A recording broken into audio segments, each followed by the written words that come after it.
नमस्कार, मैं खुशी और आप देख रहे हैं प्रॉम्प्ट टाइम न्यूज।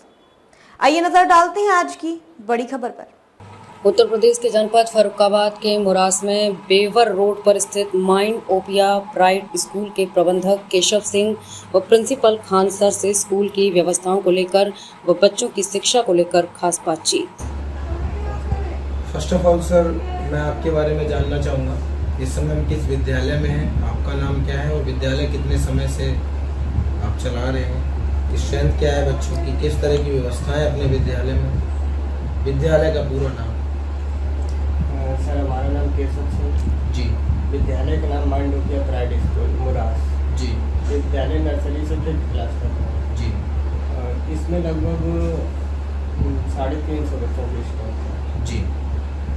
विद्यालय का नाम आपने क्या बताया sir? Mindopia pride school. Mindopia pride school. क्या मोटिव रहा आपका विद्यालय का माइंड ओपिया प्राइड स्कूल नाम डालने का?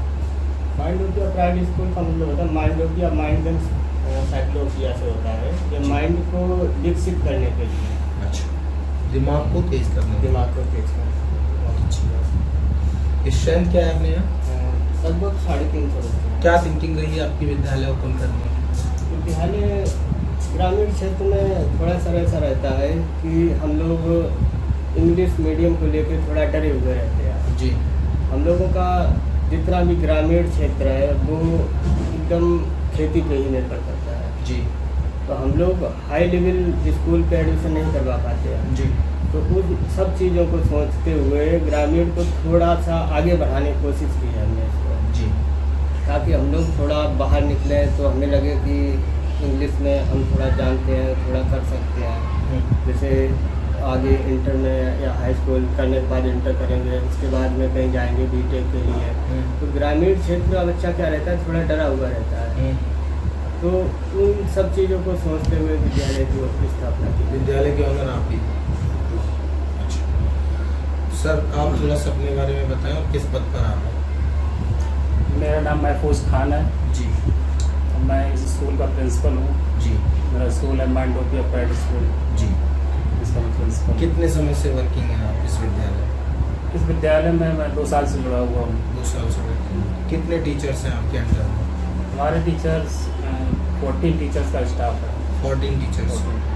जैसा कि अभी सर ने हमें बताया कि हमारे यहाँ जो स्ट्रेंथ है वो 300 प्लस की है।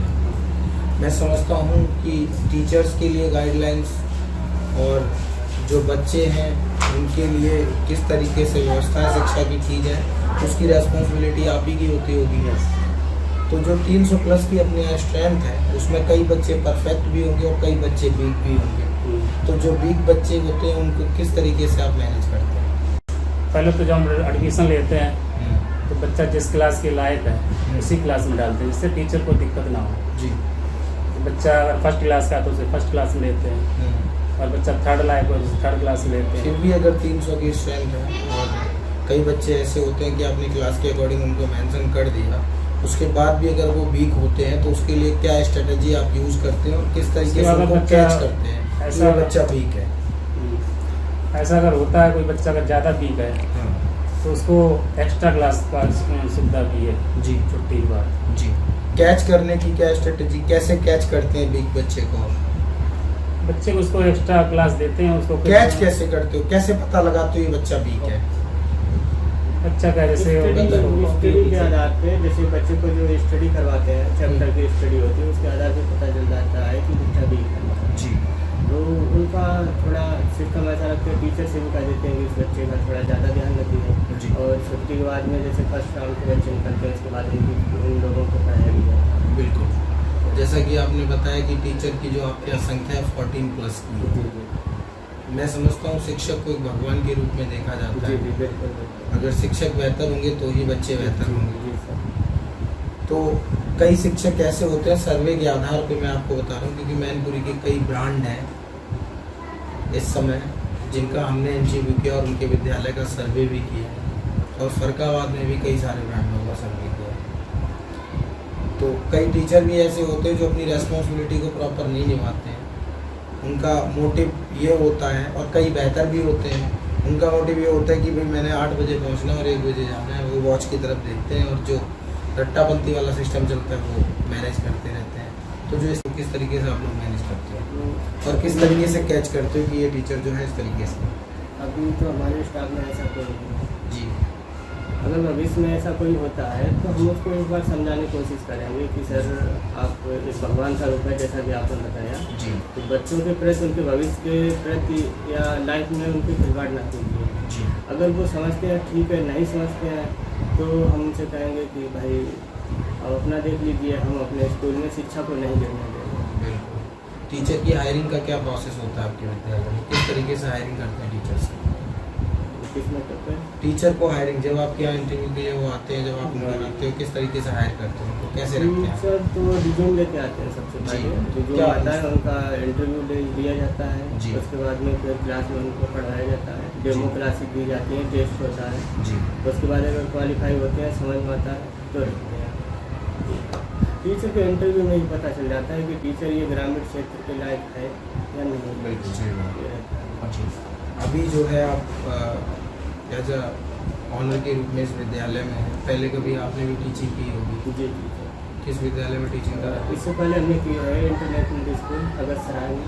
कितने? हमने हम खान 1 साल बाहर पे किया था। जी। उसके बाद में हमने यहाँ पे पढ़ाया है SPGR। टोटल एक्सपीरियंस कितना है आपका? टोटल कोचिंग भी की है हमने, तो 2010 से जुड़े हुए हैं। अच्छा। उसके बाद 10 सालों के बाद ही हमने स्कूल को एक विद्यालय के लिए बहुत बड़ी त्रासदी आई थी और उससे शिक्षा पर भी, बच्चों की शिक्षा पर भी बहुत बड़ा प्रभाव पड़ा था, जिसे हम कोरोना काल कहते हैं। कोरोना का। कोरोना काल में बहुत सारे क्राइसिस भी आए विद्यालय के लिए, बच्चों की शिक्षा पर बहुत बड़ा प्रभाव पड़ा और कई बच्चे ऐसे जो परफेक्ट थे बट वो वीक हो गए। तो उन बच्चों को आपके यहाँ भी उन्होंने एडमिशन लिया होगा, कई बच्चे ऐसे होंगे, उन बच्चों को किस तरीके से आपने मैनेज करके रिकवर किया? और उस समय नहीं चलता था। नहीं, ये नहीं चलता था उस समय के बच्चे कुछ ना कुछ आए होंगे आपके यहाँ, अभी एडमिशन वगैरह लिए होगा, पहले किसी अदर विद्यालय में होंगे, या उस समय जब आप जिस विद्यालय में थे तो किस तरह की स्थिति थी? उस समय भी कम नहीं था। अच्छा, उस समय वैसे मानते हैं त्रासदी तो थी, है ना? उसको लोगों ने रिकवर भी किया। बच्चों का भी लॉस हुआ इसमें पढ़ाई का। एक आखिरी सवाल आप लोगों से, आज आप प्रिंसिपल और ऑनर के रूप में, पहले कभी आपने भी स्टडी की होगी किसी न किसी विद्यालय में, तो कहीं ना कहीं होता क्या है, कई बच्चे ऐसे होते हैं जो परफेक्ट होते हैं बट उनमें जो है क्वेश्चन करने की कैपेसिटी नहीं होती है कि टीचर से हम क्वेश्चन करें, जो भी क्वेश्चन हमारे दिमाग में आ रहा है वो नहीं कर पाते हैं, तो उनके अंदर एक डर का माहौल होता है। किस तरीके से आप उन बच्चों को मैनेज करते हैं ताकि उनके अंदर डर ना रहे और वो परफेक्ट होने के बावजूद वीक ना हो? डर तो ऐसा होता है आपके साथ भी या आपके फ्रेंड्स में भी जब आपने स्टडी की होगी, कभी ना कभी ऐसा आपने ये तो महसूस किया आम होगा? बात है जी। ये तो ज़्यादातर ये रहता है थोड़ा। जी। जी। बाहर जाते हैं या किसी से बात करते हैं अनजान लोगों से, तो ये तो छोटे बच्चों में हो जाता है। इस चीज़ को मद्देनजर रखते हुए हम लोगों ने क्या किया है कि प्रेयर में हम लोग लगभग 5-6 बच्चों को निकालते हैं, पर डे ड्यूटी लगती है उस चीज़ की। जी। उन्हें प्रेयर के बाहर निकालते हैं, तो उनसे कुछ ना कुछ उन्हें देते हैं, जैसे आपको न्यूज़ लानी है या आपको पोएम सुनानी है, तो वो प्रेयर में जब 300 प्लस के बच्चे बहुत ज़्यादा। अपने विद्यालय में क्या ऐसा यूनिक है जो अपने यहाँ गार्जियंस आके अपने बच्चों के एडमिशन कराएं? क्या यूनिक है अपने विद्यालय में, उसके बारे में बताएं। कंपटीशन में तो केवल एक ही बात कहेंगे हम, केवल आप अपने आप पे ध्यान रखिए। हमारे विद्यालय में क्या ऐसा यूनिक है जो अपने विद्यालय में गार्जियंस अपने बच्चों के एडमिशन कराएं? ये तो हमारे टीचरों की और जितने भी सहयोगी हैं हमारे स्कूल के, उनकी मेहनत की वजह से ये लोग आते हैं। जी। जिस आगे गाँव भी से- अगर कोई एडमिशन के लिए आता है आपके यहाँ, तो आप थोड़ा सा विद्यालय के बारे में बताएं, अपनी स्ट्रेटजी के बारे में बताएं कि आपके यहाँ क्या बेटर है और विद्यालय से। बताएं प्रिंसिपल सर। टीचर तो एक तो क्वालिफाई है हमारे पास, जी। दूसरी जो बच्चे कमजोर हैं हमारे पास, उनके लिए हम एक्स्ट्रा क्लास रखते हैं। जी। और फीस का कम है? फीस बहुत कम है जी। हम लोग फीस के लिए किसी पे प्रेशर नहीं देते हैं, क्योंकि हम लोग ऐसी स्थिति से यहाँ तक पहुँचे हैं जी, जो स्थिति थोड़ी गंभीर रहती है। बिल्कुल सर। हमारे पिताजी भी कोई गवर्नमेंट जॉब में नहीं थे, ना ही कोई अभी भी है, और खेती करते थे। 4 बीघा खेती है, उसी से गुजारा किया है। जी। तो उन हर चीज़ों को हमने देखा है कि सुबह का खाना बनने के बाद शाम को कहाँ से लाएंगे, इन चीज़ों को देखा है। तो हम किसी भी बच्चे को फीस के लिए नहीं परेशान करते। बहुत बढ़िया सर। बच्चों का क्या रहता है, ये गार्जियंस की जिम्मेदारी होती है कि फीस देनी है कि नहीं देनी है, और बच्चों को नहीं। बच्चों को हमने शिक्षा के लिए जोड़ा है तो केवल शिक्षा से मतलब रखते हैं। यहाँ हमारे स्कूल में जितने भी बच्चे हैं उन्हें किसी को नहीं मालूम होगी कि हमारी फीस कितनी जमा है या नहीं है, ना ही किसी टीचर को मालूम होगी इस चीज़ को लेकर। 15 अगस्त का समय आने वाला है। 15 अगस्त अपने भारत में एक पर्व की तरह मनाया जाता है। 15 अगस्त पर हमारे चैनल के माध्यम से आप अपने विद्यालय परिवार की तरफ से जो आपके यहाँ बच्चे हैं उनके अभिभावकों को और देशवासियों को, क्षेत्रवासियों को क्या मैसेज देना चाहते हैं हमारे चैनल के माध्यम से? मैसेज सर यही रहेगा कि अगर हमने विद्यालय खोला हुआ है बच्चों को, कैटेगरी को पढ़ाने के लिए, गरीब बच्चों को पढ़ाने के लिए, ऐसा नहीं कि हम यहाँ पे केवल बोर्ड लगवाए हुए हैं कि हम गरीब बच्चों को फ्री पढ़ाते हैं। हमारे पास लगभग 50 बच्चे ऐसे हैं जिनका खर्चा हम खुद उठाते हैं, जिनसे ना ही स्कूल की फीस ली जाती है, ना ही गाड़ी की फीस ली जाती है, और कुछ बच्चे ऐसे हैं जिनकी किताबों का भी खर्चा हम खुद देते हैं अपने पास से। 15 अगस्त के बारे में कुछ सोच ये रहेगा, 15 अगस्त तो अपने देश की शान ही है जी, तो उसमें क्या कहना, वो तो सबको मालूम होता है जी बिल्कुल। अपना जो विद्यालय कहाँ पर स्थित है उसकी एक बार लोकेशन, और अगर कोई कांटेक्ट करना चाहे एडमिशन के लिए तो एक कांटेक्ट नंबर आप बता दीजिए। 90 26 47 44 54। जी, विद्यालय मुराद कन्हैया, मतलब बेवर रोड, मुराद कन्हैया, मुराद। जी, विद्यालय का पूरा नाम सर? माइंड ओपिया प्राइवेट स्कूल, मुराद।